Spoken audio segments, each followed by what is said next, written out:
My name is David Smith with the Board of Directors with Prevent Child Abuse of America.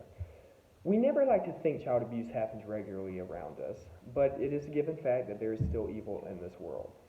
Almost weekly, you hear of a new case of child abuse somewhere in the United States, whether it be physical, mental, or sexual. To me, hearing these stories on such a frequent basis shows an innate failure that the child care system has at the moment. One of the most recent stories that has been brought to light is the Gabriel Fernandez case, which was highlighted on Netflix's docuseries The Trials of Gabriel Fernandez. It shows just how dangerous an inattentive child protective service agent can be when they are overwhelmed with cases.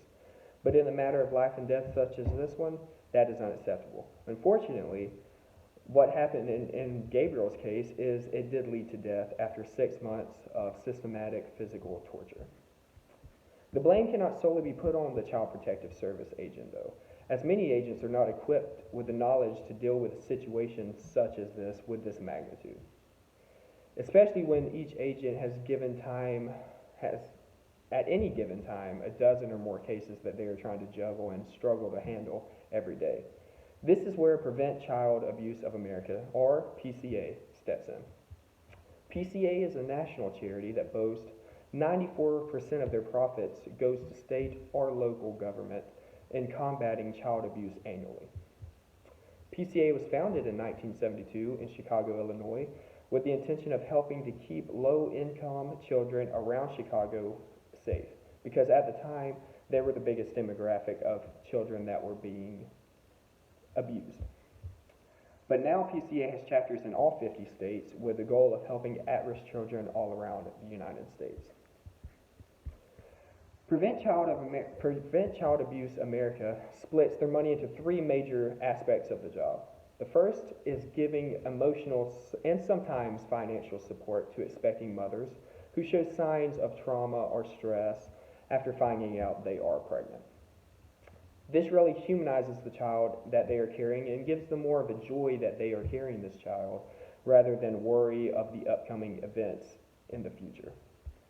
The second focuses on after the child has been born, such as crisis nurseries, home visitations, training seminars to teach how to find abusive signs to our teachers, our daycare specialists, our preachers, anybody whose profession requires them to be around children on a daily basis. In 2010, PCA Foundation created a new branch of their charity called ACES, which became a research division built up by many directors across the United States to keep the changing demographics of the U.S. relevant. ACES keeps on top of changing trends within the urban communities and tries to stay in front of any abuse cases that pop up. They also give local CPS agents information at record time, which truly saves lives. For example, some of the things that they are doing is, one, making it a number one priority to teach your educated teachers or daycare professionals about the signs of abuse, to help out local agents, to let them know that something might really be happening in their area, because as I said, many of these agents are overwhelmed at most times. They also help with economic situations of the family, because many of the acts of violence are made out of financial rage from the parents. And they always are giving a child the confidence to speak up and feel heard, because that is what we have found. Many of the problems is a child will not feel heard or feel like their word means anything to an adult. So we're really bridging that gap to let the child feel heard. In 2018, the ACES division was expanded also to a traveling branch called ACES Upstream, to travel the United States and teach signs to look for hotspots of abuse in these major areas such as LA, New York, Baltimore, Chicago, all the hotspots of abuse that we have found. And this is why we've come to you asking to be the recipient of the $500,000 grant. Our research shows that ACES Upstream is very effective and is truly saving lives at this time. In abuse hotspots such as LA, the abuse has dropped up to 6% in just 2 years since implementing the ACES Upstream. And in Baltimore, it has dropped almost to 8%, 7.8%. These are just two examples of what the potential is if we have the resources to be able to travel to more rural cities. across the United States that we have not yet been able to touch with as much effectiveness. By the end of 2020, we hope to have set up a stable foundation in Austin and Dallas, Texas. Both cities have startling growing abuse rates, higher than any other city of their size across the United States.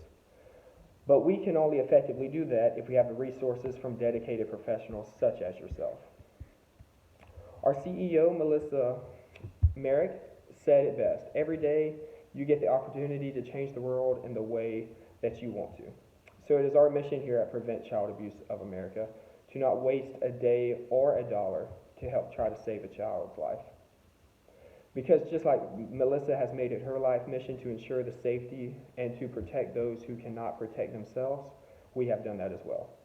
Come be a part of a group of dedicated professionals and help us change the world. We are eagerly awaiting your decision. Please email me with any questions you may have or answers at david@pca.com. Thank you.